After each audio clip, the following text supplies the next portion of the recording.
احكي ثاني فزين سوى الاخ انه قلل الكلام حتى ما نخرج من الكلام الزايد.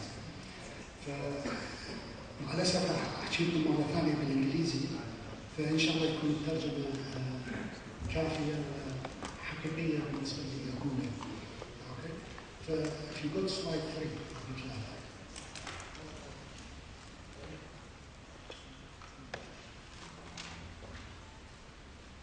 اوكي احنا تكلمنا the introduction of the project development criteria يعني what I'm talking about you must make sure that you're thinking about and you're proposing has some value addition.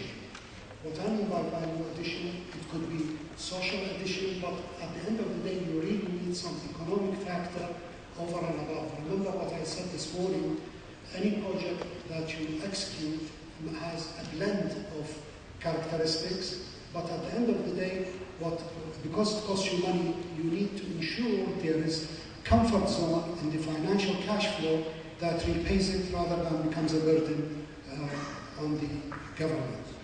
And the other point we already discussed quite in length about the harmonization with the overall economic development plan. And of course, oil projects, in my view, are pillars for industrialization. Let me put it very simple. To me, there are two things that are very important. One is water, which is life. Without water, we don't live. The second one is energy is really the economic driver. That's how we describe it.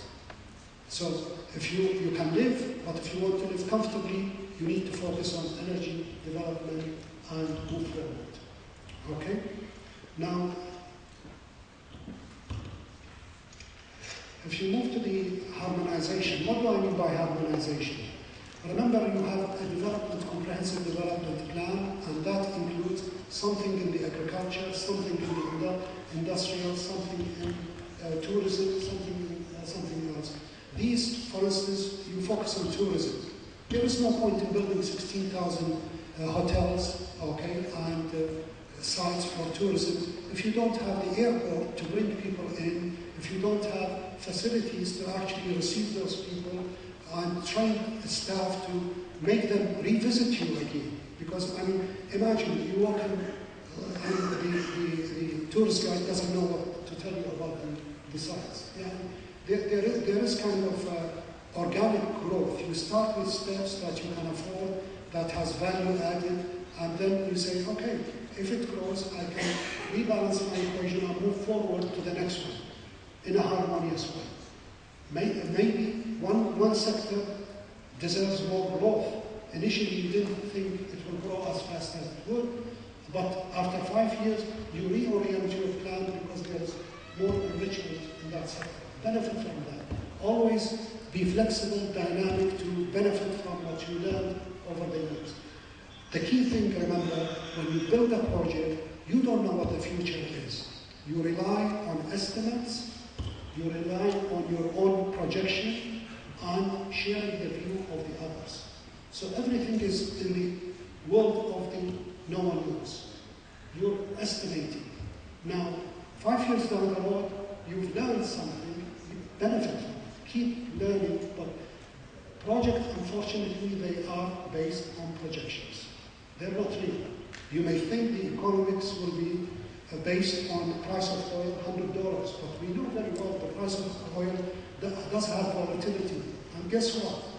Even though we were looking at very high oil prices, when I was involved in evaluating projects, we never looked at $100 price to support the project. We look at what we see along the longer trend, the vision of it, and there is big fluctuation. As a matter of fact, you find that the lender who is doing trying to help you with finance, he wants to be very conservative, much more conservative what the true market is going to be. Because it's projection, he takes the backward trend, the trend for 5 years, and then tells you, well, I'm afraid there is no economics the way you said it. I don't believe in it, you know. Well, what's your guarantee? So he asks you for a government guarantee. Well, this is where the weakness and the trouble begins. Okay?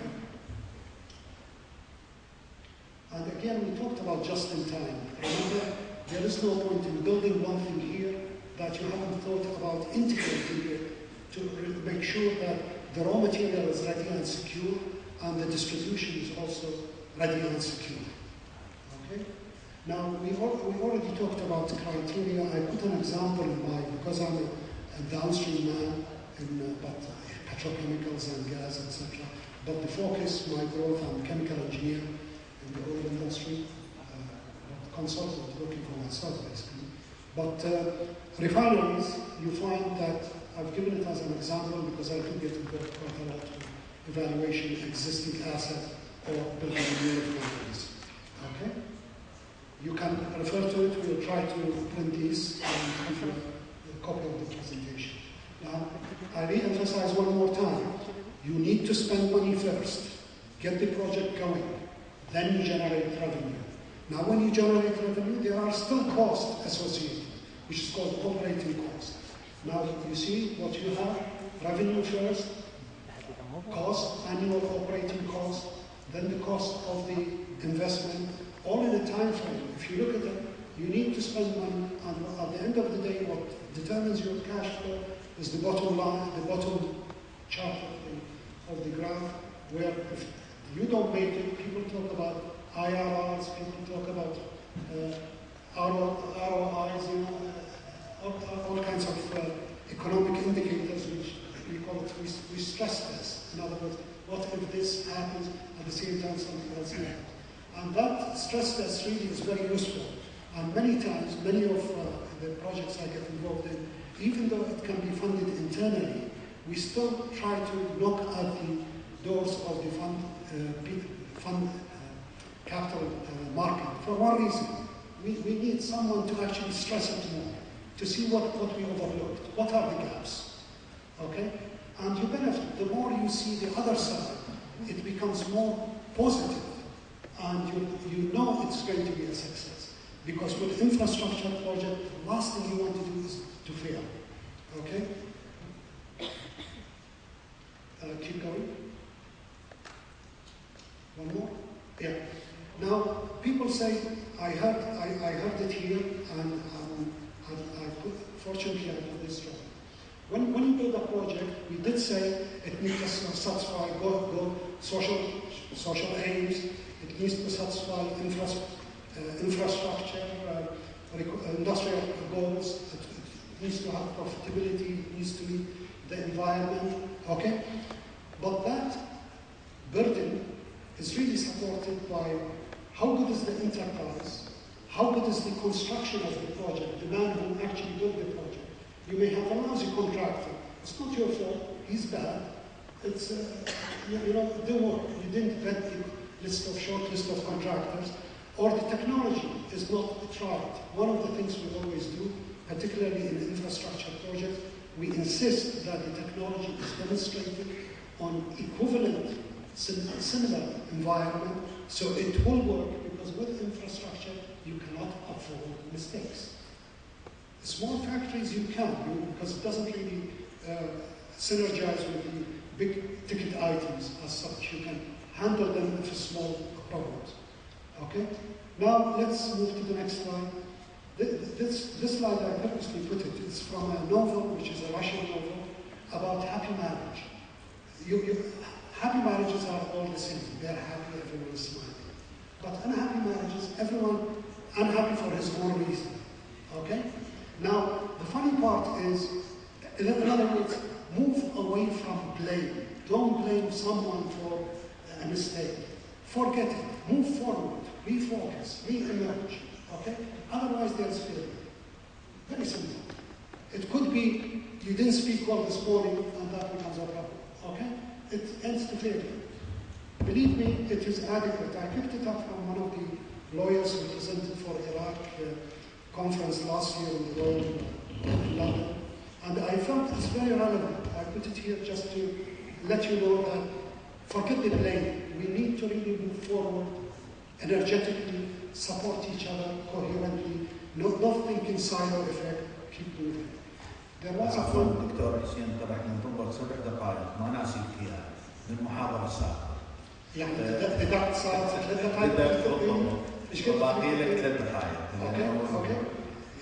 نسويها احنا في بلد ديمقراطي. Shall we take a vote? Okay. We don't No, sorry. I'm just keep moving. Keep moving. Yeah. There was a very important subject. People always talk about reconstruction rehabilitation. Now, that is a much more difficult subject than building a new project.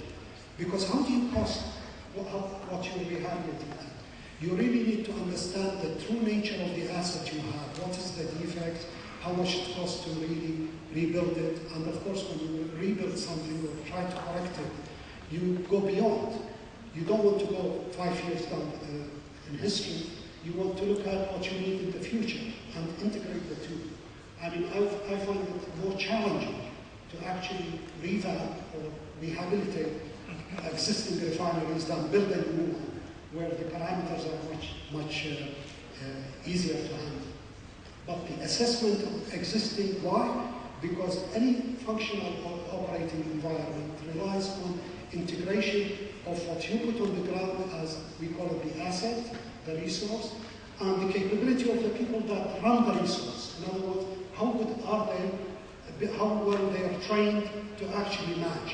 And the integration of the two resources is what determines the capability. Okay? So there is no point if I rehabilitate something, first of all, I check the skill of the people. Okay? If it's not adequate, focus on that, because that doesn't cost as much as spending money refixing the asset. 2 more minutes, okay? Here, there's a lot of things you need to appreciate. In the development of project, you need to entertain options, scenarios, which is more expensive, which is cheaper.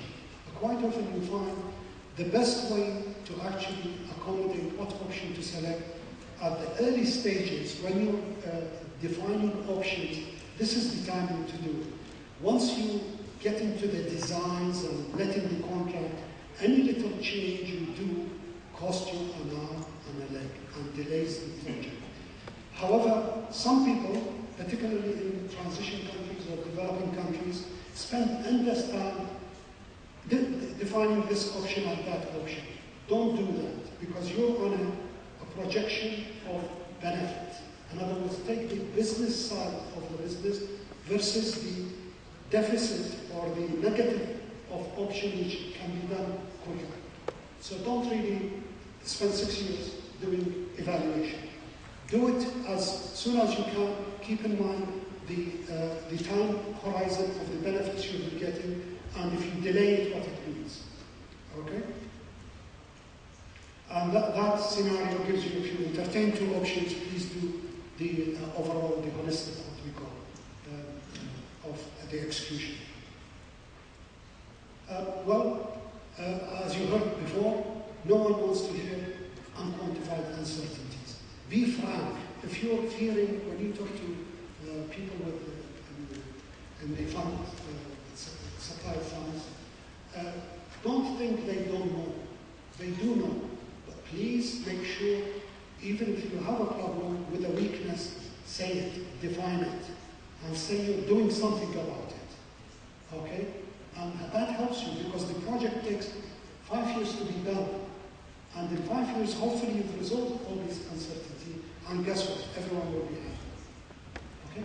But document what is certain, what is not, what's risky and uncertain. Of course, you advertise very well what is without risk. And make sure everyone understands it. Okay? Okay. Now we're ready. We decided we want to work with another party, whether it's investor or fund. The biggest problem we have is working together. Because when you have a partner, it's like 2 ministries trying to work together. I do understand from the discussion this morning here, it's not easy. Now, a project doesn't like anything which is not easy. It likes to be simple, it likes to be coherent, well-focused. Okay? So try to bring that together, because otherwise if there's different agendas, it becomes an unhappy marriage. Very simple. With time, small things evolve and becomes a reality. a problem. Okay? So that really is a problem, I tell you. It's more difficult than getting funding. It's much easier to get funding for a good project. There is no problem with that. Okay? Now, why don't some government needs funding? For many reasons. As we heard earlier, funding may not be a problem, but the capacity to actually execute or the skill available within the government organization may not be adequate to give you the value-added project that you're after. Okay? So what is the consequence of that? You bring a partner who complements. No concluding remarks? Okay? You need a partner who synergizes, who complements your requirement. And when you bring him, you evaluate him on what value he's adding to it. If there is no positive value, why have a partner? Okay? Let's go to the concluding remark, but you'll see the rest of my presentation, hopefully, when you get the copy. So if we go to, keep going. Basically, almost the last slide, please. All the way, just before keep going. Concluding remarks. Now, we already mentioned there is a need to organize yourself in skills with a professional requirement. There is no point in just putting bodies to do the work. You need to reach a level for you to engage fruitfully with the, it's like a marriage. You need to be prepared to get, both parties need to be harmonious to have sort of successful partnership. Provision of funds, believe me, it doesn't make any difference. For a project which is well done, whether the owner is foreign or the owner is national, is the same. There is no difference. The only thing, if you convince the fund people that you have the capability, you have the skill, is the same. I don't think there is any problem. Engaging external resource, don't only think about, oh yeah, he's good in technology or whatever. You have to work with him. It's a partner. Regardless whether he's small or big partner, it's a partner. So it's got to be a win-win situation, well demonstrated right from day one, without hesitation as things go forward. Okay? And I would say there are millions. People ask me, what do I say? BOTs, all kinds of things. There is no, you build your model that suits you. Name it what you want, but it is what you want. Okay? Thank you very much. I'm sorry I exceeded. So thank you very much, Dr. Hussein. Thank you. And excuse me for pushing you to the turn now to... Good job.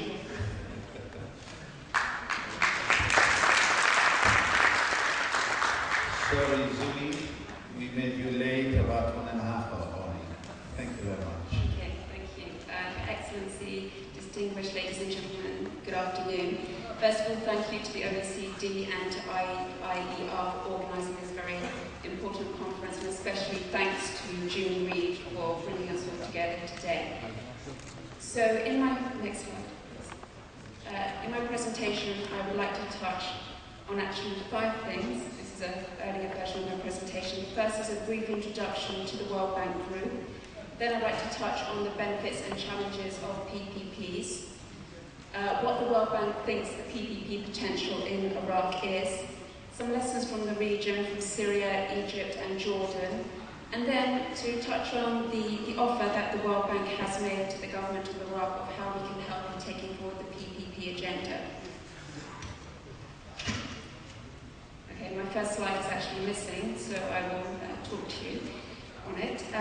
The World Bank Group consists of 5 very closely associated institutions that are all owned by the member states. Each institution plays a very distinct role in the mission to fight poverty and to improve living standards in developing countries. What is known as the World Bank is 2 institutions: the International Bank for Reconstruction and Development, IBRD, which aims to reduce poverty in middle-income countries and credit-worthy poorer countries, and the International Development Association, which focuses on the world's poorest countries.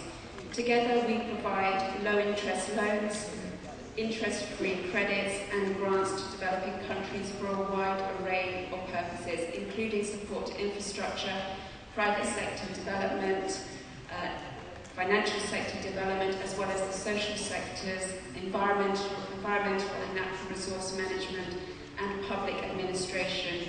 The work of these two institutions is complemented by the International Finance Corporation, which is the private sector wing of the World Bank Group, the Multilateral Investment Guarantee Agency, which provides political risk guarantees, and the International Centre for the Settlement of Investment Disputes, which works to settle disputes between foreign investors and host countries. So what exactly is a PPP? I'm sure if I asked a number of you here for your definition, we'd get quite conflicting and different interpretations of what a PPP is. I've put here a very simple definition, which you can read. So a PPP is a generic term for the relationship formed between public bodies and the private sector, with the aim of introducing private sector resources or expertise to provide and deliver public sector assets and services. And I think it's very important that each party is clear about what the expectations of the other is. In essence, the role of the private sector is to provide an asset or a service, and the role of the public sector is to actually regulate the private sector to ensure that the service delivered is at the right price, the right quality, and is actually targeting the intended beneficiaries. We've already heard that PPPs are really a very careful balancing act to meet government objectives and investor interest. And I just want to read to you a quote from Trevor Manuel, who's the former finance minister for South Africa. And he said that the diverse interests of different sectors can in fact be harnessed for the collective good. This is what PPPs are about. The public gets better, more cost-effective services, and the private sector gets new business opportunities, and both are in the interests of the nation. Next slide. I've listed here some of the key benefits of PPPs, and I don't have time to touch on them all, but just in relation to the first benefit, an injection of private capital, I think this is a key objective for Iraq, particularly given the fiscal budgetary constraints that Iraq is facing in the next couple of years. For those of you who don't know, the government of Iraq has approached the World Bank and the IMF for up to $7 billion of loans for the next 2 financial years. So there is quite significant potential here of working with the private sector to inject capital. Also, the private sector can bring new skills, expertise, and advancements in technology. For the private sector, well, they're really looking for attractive returns on investment. I'd also just like to refer here to a global survey undertaken by Standard & Poor's, the credit rating agency, and they show that up to 88% of PPP projects which are delivered on time and to budget, whereas 30% of projects procured under public procurement arrangements do not achieve the same performance. Next slide, please. Once again, I won't run through all of these challenges, but just to flag a couple, it is very important that the government is able to select the right partner that has the expertise, the capacity, and the commitment. Also, one of the very tricky things on PPPs is actually working out what that relationship, what that structure should be, and I will touch on in my next slide the sort of range of structures that are available. For the private sector, well, they're looking for some guarantee that actually they will get their return on investment and that there are instruments in place that can help mitigate against the risk of that not happening. Next slide, please. So we can see on this slide just a continuum of the types of PPP structures that are available. This is quite a simplistic slide, but you will see starting from the left, moving along the continuum to the right, that very basic, very simple type of PPP arrangement could just be the provision of technical assistance by the private sector, where the state actually builds an asset, it operates that asset, it owns that asset, and the private sector delivers technical assistance. And under such an arrangement, the risk to the private sector is very limited, and the state will own the majority of the risk. And as we move along the continuum, you'll see that that arrangement unfortunately changing so that the private sector's risk increases and the state's decreases. And generally the duration of a contract will increase as we move along that continuum. And really risk transfer, as we've already heard, lies at the heart of an effective PPP design. And risk should be borne by the partner that is best placed to manage that risk, who can control that risk, and who can actually manage that risk at the least cost. Of course, the government needs to think very carefully about what the benefits of private participation in any project will be, and it should not be assumed that private sector participation will automatically represent value for money or lead to improved service delivery. Equally, maintaining state control of services and excluding the private sector could lead to absolutely no progress at all. Of course, we need to be realistic about the timeframes involved in structuring any transaction. If we look at this chart, we can see from bank experience that at a minimum we're talking about up to 18 months, possibly up to 24 months just to actually structure a transaction. And before this can even begin, there's a lot of work on the feasibility side. So I think we need to be realistic that we are looking at sort of 2 to 4 years just to actually get a project to the implementation stage. We also need to be realistic about the costs involved in preparing projects. Technical, legal, financial advisors need to be hired, and depending on the complexity of the transaction, you could be looking at $2 to $4 million just to prepare the project. So yes, PPPs are complex structures, but we do feel that there are opportunities in Iraq, but clearly certain factors need to be put in place first of all. There needs to be, to start with, clear political will and a transparent policy for PPPs. There really needs to be a champion at the centre of government who has the authority and the passion to actually make things happen. There needs to be an institutional framework put in place. There needs to be capacity within a coordination unit that can effectively and efficiently prepare and implement transactions. Thirdly, there needs to be legislation that will actually enable the private sector to participate. And of course, as we've heard from a number of other speakers, the whole issue of access to capital to actually ensure that private investment can take place. Next slide. So in terms of the World Bank's view on whether PPPs are possible in Iraq, yes, we think there is significant opportunities here. There is clearly a huge demand for PPPs in infrastructure due to two main factors. One, the low levels of capital accumulation, low levels of investment in infrastructure prior to the war years, and secondly, because of the huge volume of damage that occurred during the conflict. In the power sector alone, we estimate that up to $30 billion of capital investment is needed up to 2012, and there's huge pressure on the government as the security situation improves to actually demonstrate an improvement in infrastructure services and to stimulate job creation, especially in the non-oil sector. But clearly the challenges and risks are very, very significant. Iraq is going through a very complex political and economic transition which is compounded by the security situation. But I think the government needs to be very pragmatic. Clearly there needs to be a sound legal and regulatory framework in place, but that doesn't mean that we have to wait to have the perfect frameworks in place before work can begin. So it is possible to move ahead with a handful of transactions as long as the management systems and sort of contract procedures can be established.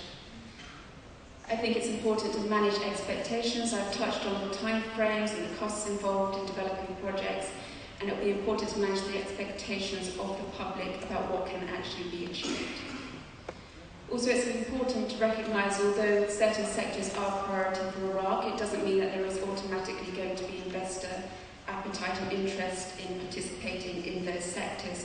So it's going to be very important to actually realise and understand what the incentives of the private sector are, what the private sector's objectives are, what is the risk appetite, and what type of risk the private sector is prepared to bear. And a final piece of advice or recommendation from the World Bank is that the government should really start with one or two simple, manageable transactions that can actually get the PPP process started in Iraq, and that can demonstrate to the market that Iraq is a place that PPPs can be undertaken. And then we can move towards more complex transactions at a later stage. So I just want to touch on some lessons from the region. So starting with Syria, in 2008, the government set up a PPP task force, which was mandated to draft a PPP law, prepare a pipeline of projects, and establish the institutional framework. Although there was really quite strong political support for PPPs in Syria, there was insufficient capacity in this task force. So, for example, when it came to drafting the legislation, what the task force did is it simply just downloaded a piece of legislation from the internet and used that as their model. And it was totally incompatible with the local context. So Syrian law is very much based on civil law, whereas the piece of legislation they had downloaded was based on common law. So the World Bank has now been requested to help the Syrian government to kickstart their PPP program, including with drafting a PPP law and getting the appropriate regulation and institutional frameworks established. The IFC is also working to structure a project for a 250 megawatt power plant at Al Nazariya, which is just the first of a number of PPP transactions that the World Bank Group hopes to be able to help Syria with. In Egypt, in 2006, the government established a dedicated PPP unit within the Ministry of Finance and launched what was an incredibly ambitious program. Their first project was to start on a $2 billion school project to construct and maintain 345 schools.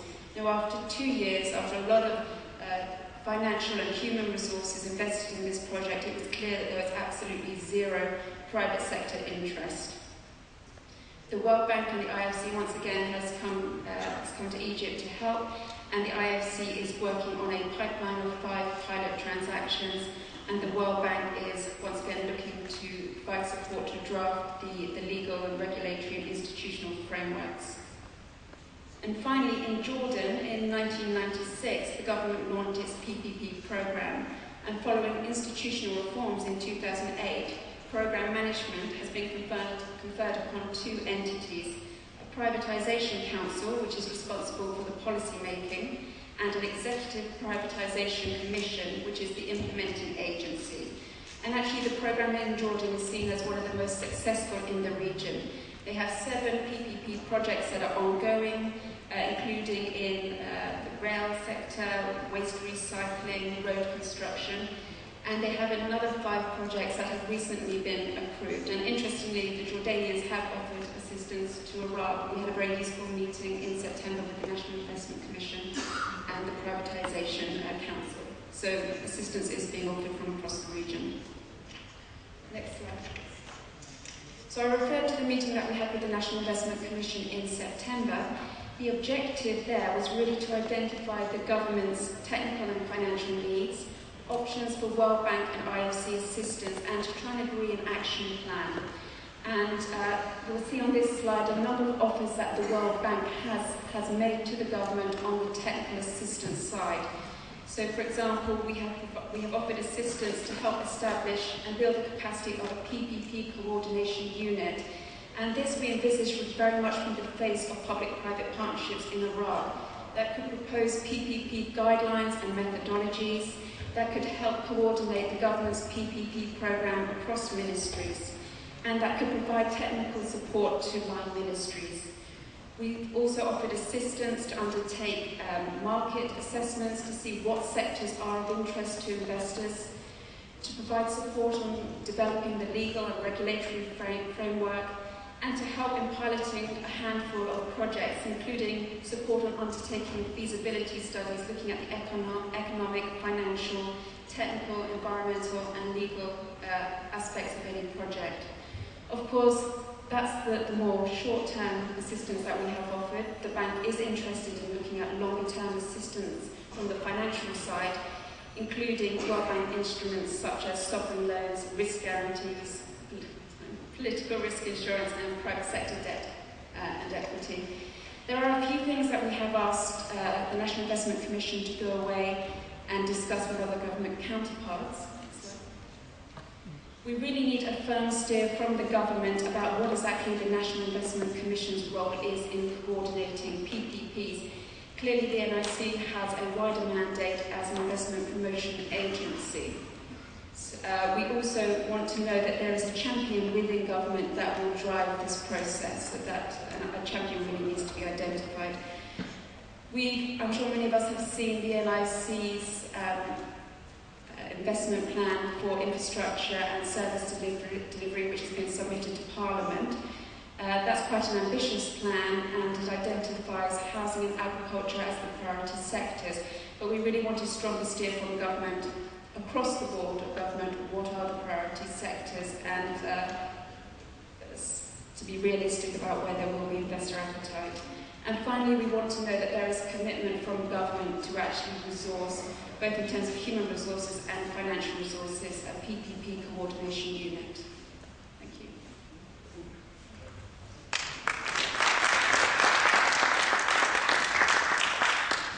Thank you very much, Zoe.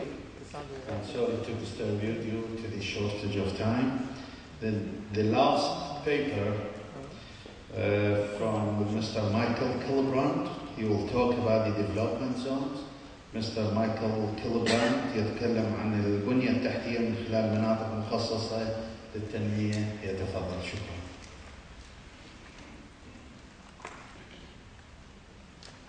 Thank you very much, Mr. Chairman. Your Excellency, the Minister for Telecommunications, Your Excellencies, the Deputy Ministers, Director Generals, and distinguished delegates. First, it's a great pleasure to be here, and I echo the congratulations which have been expressed by the previous speakers to congratulate the organizers of this conference for doing a magnificent job. I really feel that this will be a highly successful conference, and if we look back in 2 years' time, I'm sure we'll be able to see some initiatives which have emanated from this conference.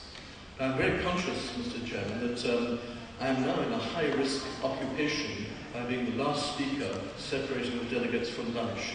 So I will try and keep as quick as I can and set my Japanese technology, which will ring a bell at 10 minutes. So if I exceed that, I'm in trouble. My task, next slide please, is to talk about the economic development zones in Iraq and their contribution to physical infrastructure. Now it's slightly easier for me than the other speakers, because in fact I can just refer to the CD disc, which I think you have in front of you, which provides a summary of the whole study on economic development zones in Iraq. This study was commissioned by June Reed of the United States Embassy, and it was completed by the TRC Consulting Group, and outlines all the potential and the policy implications of economic development zones. I'll not summarize the report. I think it's 600 pages, and the summary itself is 55 slides, but I'll just draw your attention to it. My focus here is to look on the EDZs, the economic development zones, as a vehicle for developing and financing physical infrastructure. Next slide, please.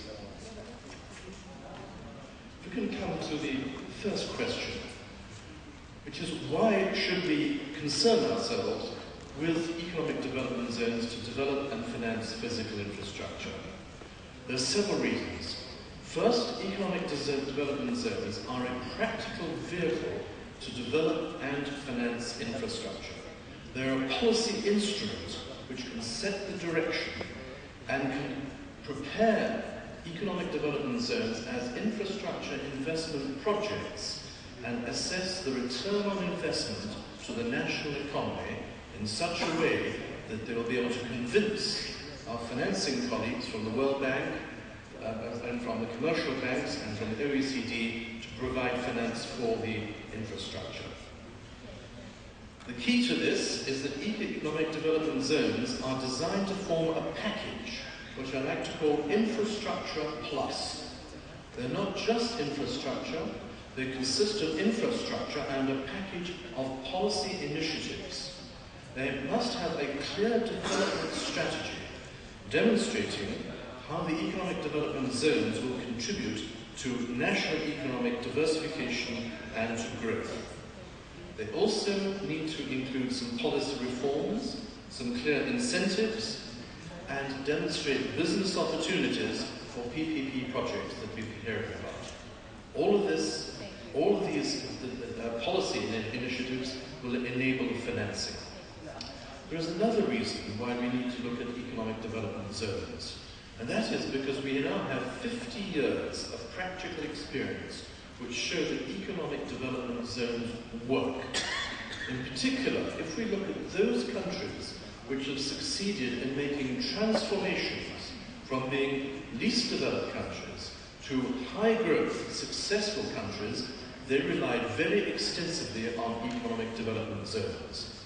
China we know about, South Korea, Malaysia, Mauritius, Singapore, many of our neighbours from the GCC countries, and in Europe, Holland. I mention Holland in particular and the role of Rotterdam, Freeport, because I think that has some reference for the scope in Iraq later on. Do they work? Those countries, I think, are one example, and I think we also have some World Bank studies which indicate that the economic development zones have contributed to an annual 10% growth rate in China and facilitated a growth rate of up to 28% for the economic zones themselves in Sri Lanka.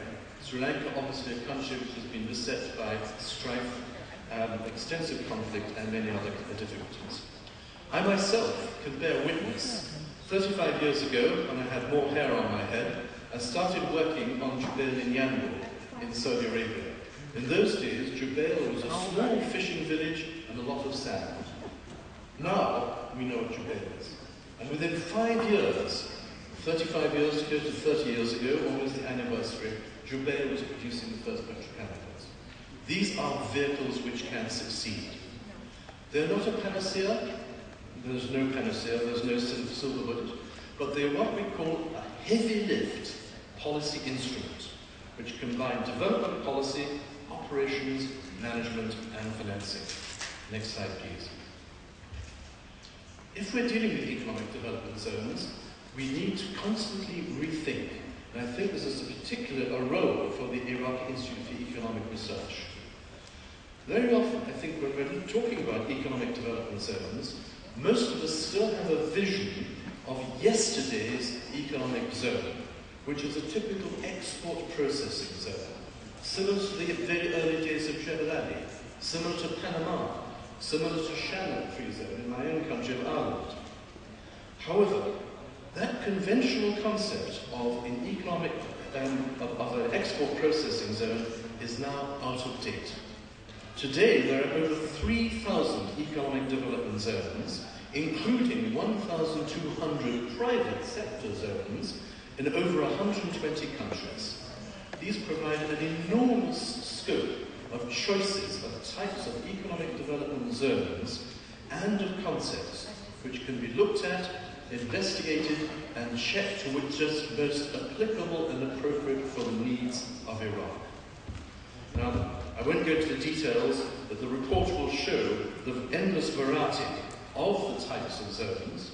What I would like to emphasize is that there is no perfect zone which would be appropriate for Iraq, except for the zone which will be designed in Iraq, for Iraq, by Iraqis.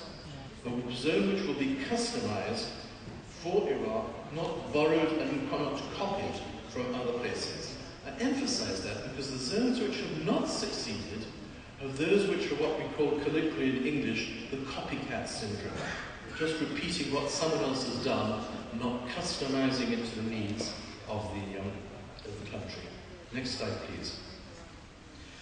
Now, economic zones have a long history. I'd like to make one point which may sound a little bit economic, a theory. I'm afraid I'm an economist. I plead guilty in a conference of engineers.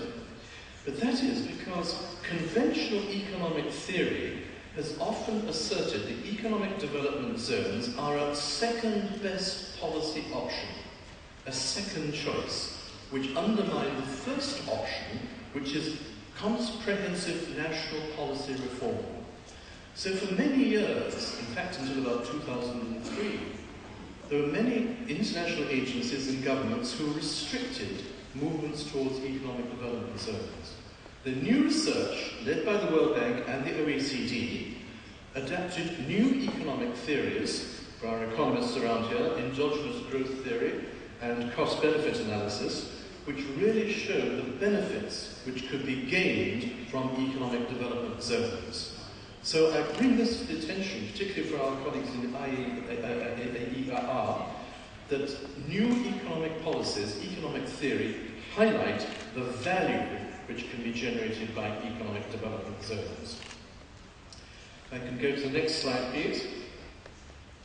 And I'd like to emphasize one point, which I think has been made by Dr. Shalaby, and I would like to echo it, which is that it is essential that the economic development zones contribute to and are part of the overall national development strategy. Some countries have gone down the line of having individual piecemeal projects, and these tend to be very disruptive. The zones have to be driven by and contribute to a comprehensive national development plan. I can have the next slide, please. I just flag this up for your attention because I can see that the time is marching forward.